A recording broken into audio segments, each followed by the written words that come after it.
Hey, welcome into another edition. This is Cross Functionality, the show connecting coaching, baseball, softball, male, female, hosted by former college baseball and softball players. Thank you for making time, taking a listen to our podcast today, or watching on the YouTube side, the Softball Strength Academy YouTube page, episode 54. Today, we're talking coach and athlete, open dialogue. Very excited to do this.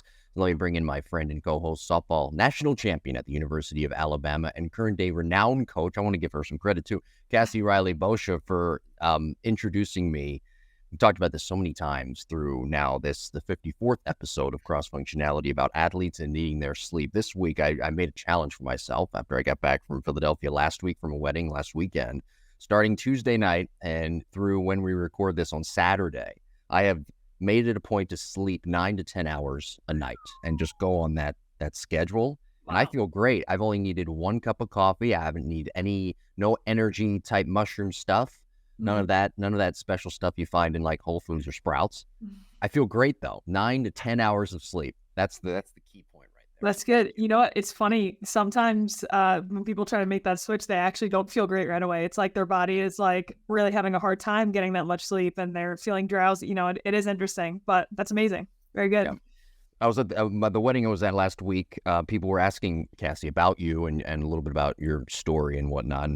And because last week, unfortunately for Alabama, they lost to Texas. And so long story short, they're playing Alabama this week. It jarred my mind. They're playing in Tampa, Florida this week, my hometown currently.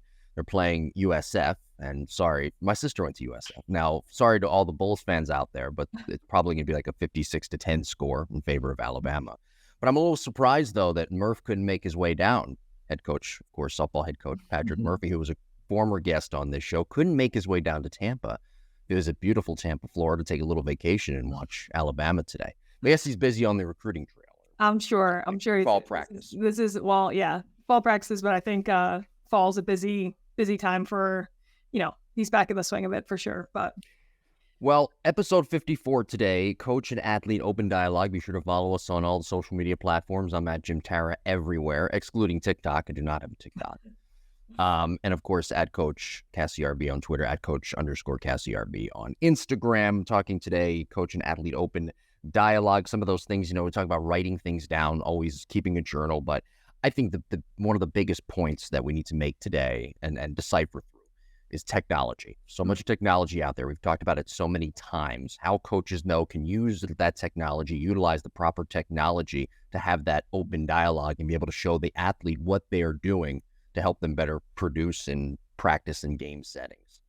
Sure. I do think communication is the paramount, or really the most important foundation to working with anybody, right? And so especially when you have a coach, especially when you have a younger athlete, I think we have to understand that even as adults, we might have struggles when communicating, but we've had almost double the amount of time this young athlete, if not more, has had in practicing communicating. And I always say it, and Jim, I'm sure you feel it too, we got to grow up and basically go through most of high school without a device and definitely go through most of college without social media.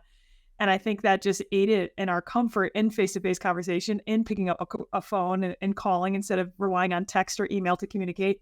And I think it can't be lost that so many young athletes we're going to be coaching have a really difficult time communicating just in person, or, maybe how we're most comfortable communicating. So trying to meet them halfway with whatever app or new piece of technology, or using metrics to maybe start the conversation, whatever it looks like, if we can meet them halfway, we're going to be able to establish such a better relationship with them as a coach.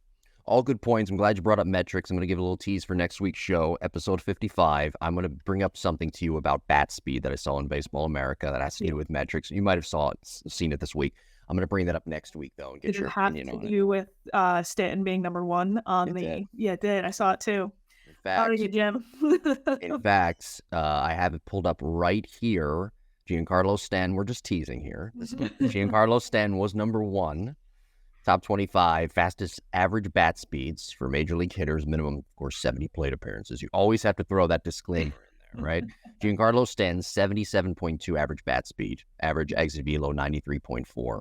Do with that what you will. We'll talk about that next week because the list is pretty surprising, at least the order of it, from top to bottom. There's a certain couple of guys at the bottom there, if people have not read it. that you would be very surprised are at the bottom of that bat speed list. Anyway, we'll talk about that next week because that has more to do with metrics. And next week, we'll be talking about the overall coach and athlete relationship. Anyway, long story short, though, we're talking about this week, the coach and athlete open dialogue. It's very, very important, the communication part, getting to know the athlete. But for you, how did you ever, when you journaled, right? Because you used to journal. I did not. And sometimes I regretted it. But when you used to journal, how did that help you with that open dialogue going forward with your coach?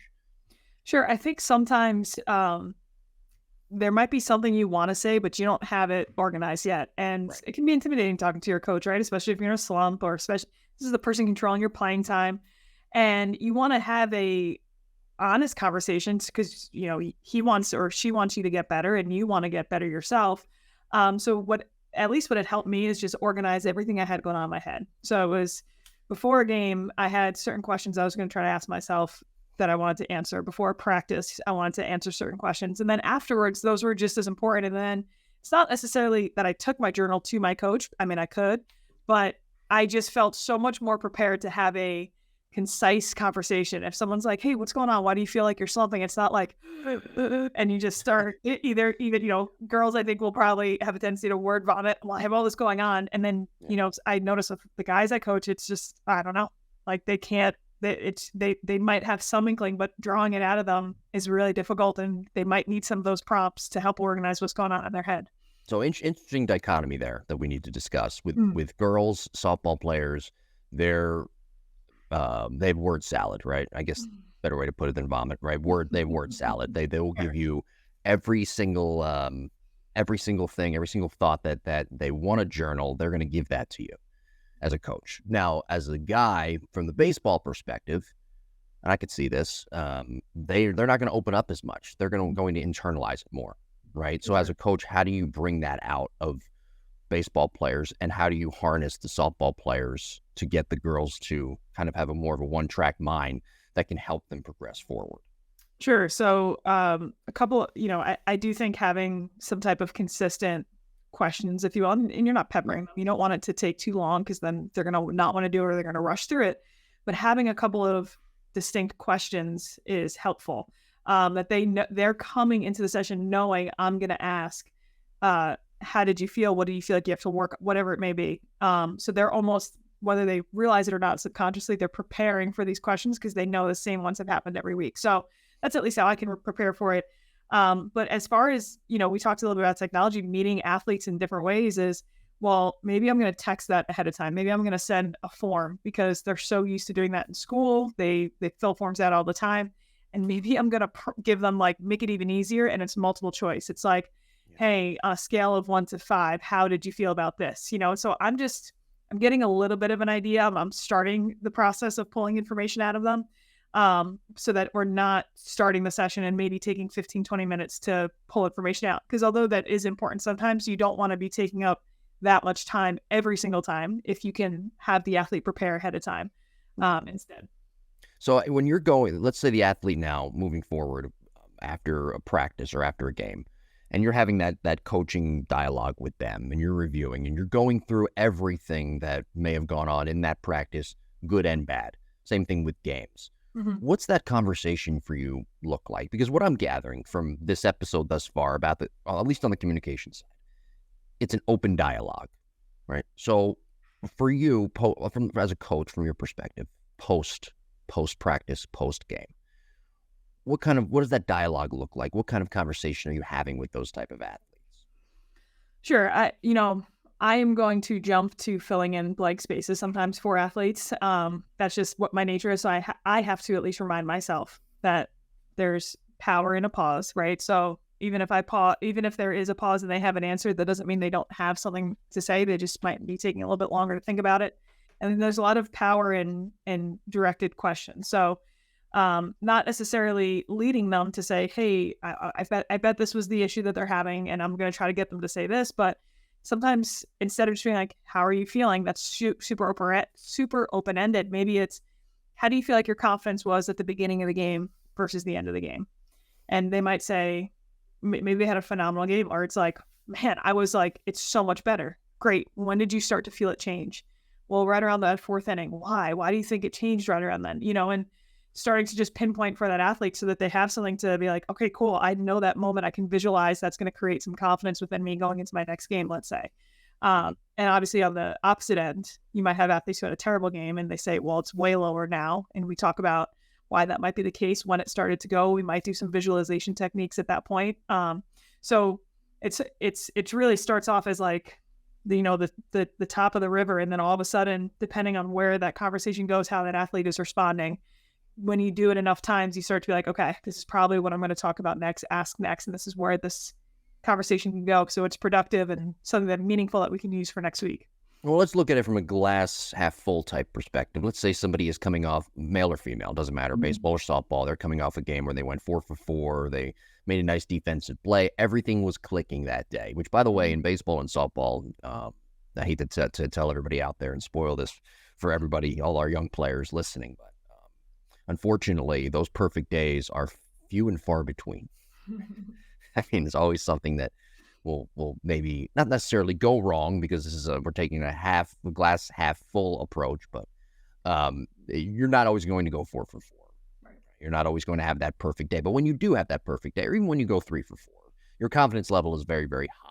Mm-hmm. What's the conversation look like with a player, baseball or softball, when their confidence is really, really high? Or maybe they're going through, like, say, a 9 for 14 stretch, right, or one of the best stretches of their season, of their life, and their confidence is through the roof. How are you changing your tone as a coach with that conversation? I don't know if I'd necessarily change what my objective is because if I'm going to be that coach for that athlete for the long haul, I know, and I'm not going to remind them, hey, you're going to go through a slump at some point, but I know, we all know that this hot streak is not going to last. Yeah. So I want to be able to be that feedback for them in case they aren't journaling or I think one of the coolest things I had an athlete do is she had a really, really good game and she would record herself and be like, man, and like just talking about how she felt, because when she would go back and watch that, she could get the feeling of what that confidence felt like so much better than when she just would write it down. So, but granted, not every athlete's going to do that. So I'm going to talk to that athlete. I'm going to see, listen, how are you feeling? What's your pregame routine like? What's that, what's your swing thought like? What drills are you doing that are just making you flow really nicely? And maybe I'll as a coach keep track of like, okay, what dates are these? Because when that athlete is slumping again, and we have that conversation, it's going to be, hey, well, do you remember what you were feeling like when things were going well? And we can start to try to recreate some feelings that we've maybe lost. And then also too, I think it's so powerful and valuable to showcase video, because so many times I think coaches or especially athletes, they think, man, when I'm slumping, I'm going to have everything feels off. It's going to look so bad, blah, blah, blah. And when I'm doing well, it's going to look so good. And that's not always the case. And when you can showcase, listen, like, this is just so much of what's going on in your mind and how you're feeling. You don't have to go hit 1,000 times off a tee because you think it's a swing flaw. So I think sometimes those are really valuable to, because you're really priming yourself and prepping yourself to have a really impactful conversation when they might be faltering a little bit. It's really important that you mention that, because when you talk about quality over quantity, right, mm-hmm. Especially with swings, I'd rather take 50 swings, really good quality swings, rather than 100 swings that aren't very good, but I think I'm getting something out of it. That's where video and technology comes into play. Also journaling too. I mean, you mentioned there's a lot in there that you mentioned, but a lot of ways we can go with this. Journaling, this is why it becomes more and more important. It's actually a lot easier to do now, because there's journaling apps. I don't have it on my phone, but there's journaling apps that you can get on your phone, on your iPad, or your, I don't know, whatever technology. Kindle. There you go. Right? But the journaling part, understanding how you feel, being able to reference back to that might help you when you are struggling, I think. But utilizing that technology and understanding, this is, again, post-practice, post-game, understanding what someone did wrong. And understanding it through the lens of video. When do you transition from having that conversation, knowing that, okay, as a coach, this is the time now we can, at this point, transition away from the conversation. Now let's go look at some video here, and let's really kind of dissect and break down the flaws that you may have had in your swing, or you may have had something going on in that plate appearance in that game that day. Yeah, that's tough, because you really need to have a really mentally, emotionally mature individual to go back and look at bad swings and look at or bad at bats, I should say, Right. And, talking even with a lot of guys who have played at the professional level, they go back and they look at bats that didn't go well, and they're really just looking at how was their approach? Did they follow their plan? And they're not over analyzing their mechanics from an in-game. And I realize that's such a mature level of an athlete to be at. And how many high schoolers, myself included, couldn't look at a bat without trying to analyze my swing. It was just where I'd gravitate to, like, well, I kind of looked a little off there. And because again, we want it so badly to be the swing, but so many times, again, it's our pitch selection, it's our timing, it's maybe not being as locked in as we need it to be, whatever it may be. So if I'm being honest, especially when an athlete had a poor game, good or bad, but I like to go back and be like, okay, let's look at what went really well, because you're already bumming. You're going to go into the shower and change and go onto your week. And I want you reviewing in your head over and over again, playing the good stuff, not playing over and over again and dwelling on the bad stuff. So I do think it really depends on that emotional maturity of an athlete. And then as a coach too, you have to catch yourself, because again, I don't coach athletes on the field, and you're going to have a lot of coaches or parents listening to this that you might be the coach in the batting cage during the week, but not the coach on the field during the game. And that is a very interesting dichotomy, but you have to harness that and not get too wrapped up in a swing coach and still remember being a hitting coach and still remember how important the plan, the approach, and all that is, opposed to overanalyzing video, let's say. Swing coach, I hate that word. A combination of words, I really do. I don't know if you consider, I hope you don't consider yourself a swing coach. I don't consider you a swing coach. Far beyond that, I consider you much more than that. I think it cheapens the term hitting coach, swing coach, because again, with the hitting coach, we've talked about this so many times on the Lab Epstein hitting podcast with Jake about there's the mental side to it, there's the emotional side to it, there's the human side to being a hitting coach and not just teaching mechanics. I was playing Topgolf actually last weekend, and I was talking with a friend who he was with me, and we've been friends for over a decade now. And he's not bad at golf, right? We're at that age. We're in our 30s at this point, right? And we may not look it for those watching on the YouTube side, but we were at that age where we play a little bit of golf. I swung a bat left-handed. I'm left-handed, but I swing a golf club right-handed. Anyway, so I'm playing golf and at Topgolf, and I'm hitting balls and you hit a good one and you feel your confidence, you feel great, but then when you hit a bad one, your confidence goes down, right? The very next one, you hit a horrible ball, and then next couple of swings, you're trying to get your confidence back up. So point being, when golf, they say, well, there's a swing coach in there and whatnot.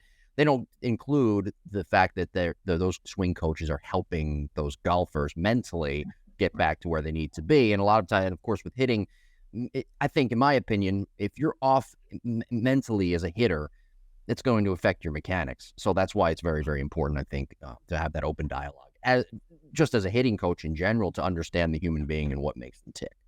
Yeah, listen, I've had some athletes that kill it in the cage, and I'm challenging them left and right, and they're doing great, and then they're not putting it together on the field. And I come to find out, it's like, well, you go watch, and they're so uptight when they play. They have all this performance anxiety. They are not comfortable with their teammates. They're not comfortable with the coach, or just they went from a competitive travel ball to now showcase. And the fact that there's college coaches that they just saw on TV last week sitting behind them, that completely affects them. And again, nothing has changed about their talent. Their training was exactly where it needed to be. But gosh, that you're essentially just going to continuously rise and hit the ceiling of what your mental performance is capable of over and over again. So again, we could say all day, like, well, these are the top 10 important things about your swing. But if you don't have this stuff in check, or if you're not having the resources intact to check in with your athletes and figure out what that dialogue is before it gets too late, before they're in a really bad hole and now it takes a couple of weeks to get out of, then we're doing a disservice to our athlete, I think. You mentioned in their showcase players too, or at least showcases, and then you've seen so many players now. I don't know if it's as prevalent on the softball side as it is baseball, but we're seeing a lot of players now being fostered in that showcase environment, meaning that they have to display their skills to the best of their ability in showcases, but it doesn't translate to games. So as a coach now, how do you help players not only perform in showcases, but be able to perform in games? Because it's proven time and time again. First of all, the 60-yard dash is bullshit. And I will say that until the day I die, that I think it's absolute bullshit. Mhm. And some other things that are done at showcases are also absolute BS. So how do you get athletes in the right mindset as a coach, baseball and softball players, for showcases to be able to display their skills, but also in game as well, which both things are polar opposites, in my opinion, and very, very different. The approach. Yeah, for sure. I think that's actually a big reason why when I transitioned out of giving just pure one-on-one lessons to group style lessons and making it more of a group or team type environment for hitting, one of my biggest arguments was showcases making the sport so individualized. We don't care if we're winning. We don't care what the score is. We don't care that there's a runner on second base with no outs.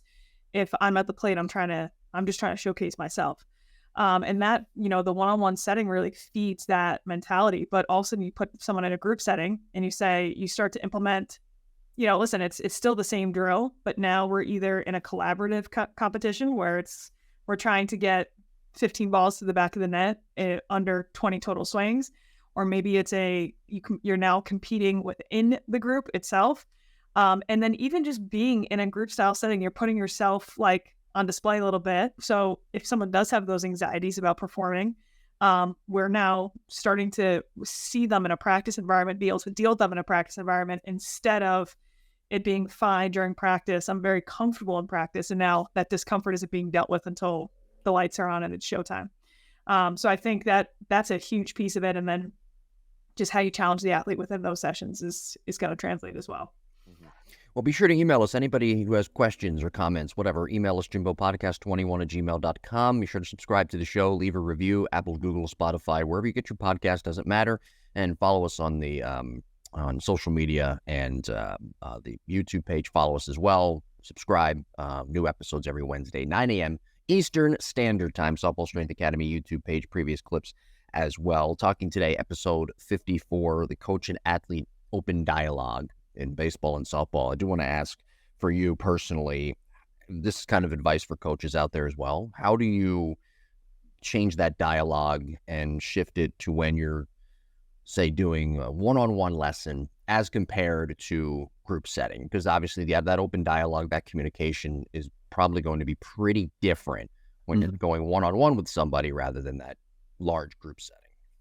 Sure. Definitely in a one-on-one setting, you get a little more in-depth, a little more personal. And in fact, if I ever am in a one-on-one setting, it's usually I'm setting a form out ahead of time and there's, a set number of questions the athlete's answering. Shouldn't take them any more than 10 minutes, but I'm getting a very in-depth understanding of what's going on with that athlete leading in, why they're coming into the session in the first place, right?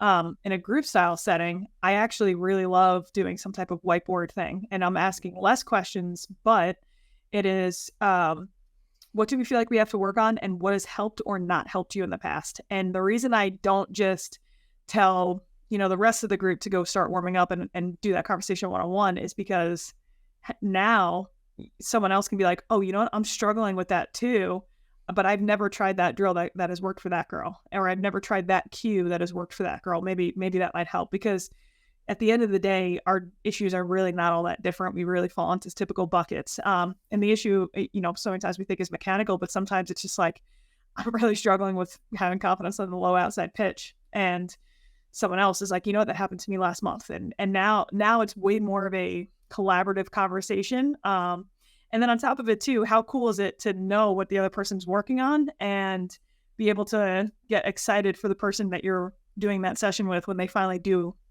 get what they were working out to achieve that day. So it's just a little different, not as individualized, I'd say, but can still be just as beneficial, if not more. And again, if anybody has any questions, email us, jimbopodcast21@gmail.com. Wrapping up today's episode 54. Next week, episode 55, kind of piggybacking off today's show. Today's title, Coach and Athlete Relationship, Developing Such.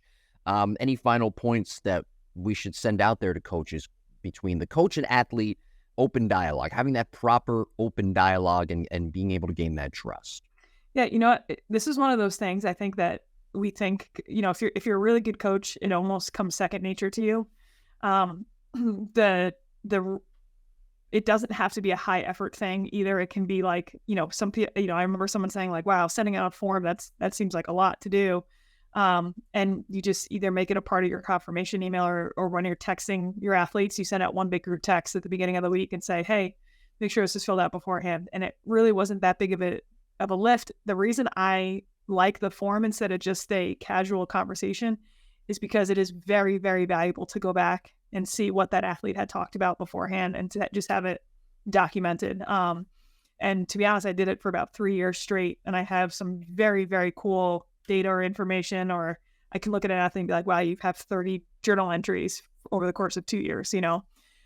So I do it. If I was going to pick something that I would highly, highly recommend if someone's giving lessons or working with athletes, that is something I would pin at the top.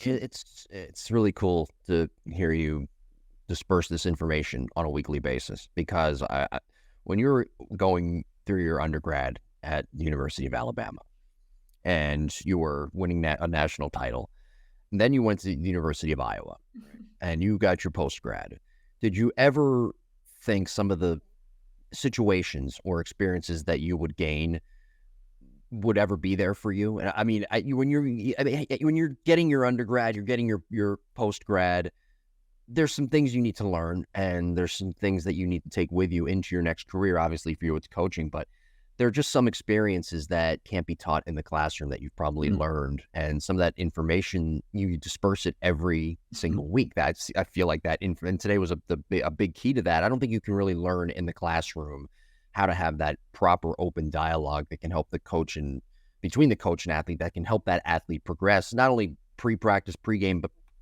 post-game and post-practice as well. Yeah, I mean, I think that comes from experiences, and it's not always having the best experience. You might have a really bad experience and think, okay, I never want to talk to my athletes like I just got spoken to, let's say, or wow, that was actually more detrimental to me than I thought, So, yeah, certainly less classroom-based, and that was definitely way more human-based, I suppose. So next week, episode 55, the coach and athlete relationship, getting an athlete to buy in. We're going to talk about that. Thank you for listening to episode 54 today. Be sure to subscribe if you haven't done so already. Check us out on YouTube, the Softball Strength Academy YouTube page, and we will talk to you next week. Take care, everybody.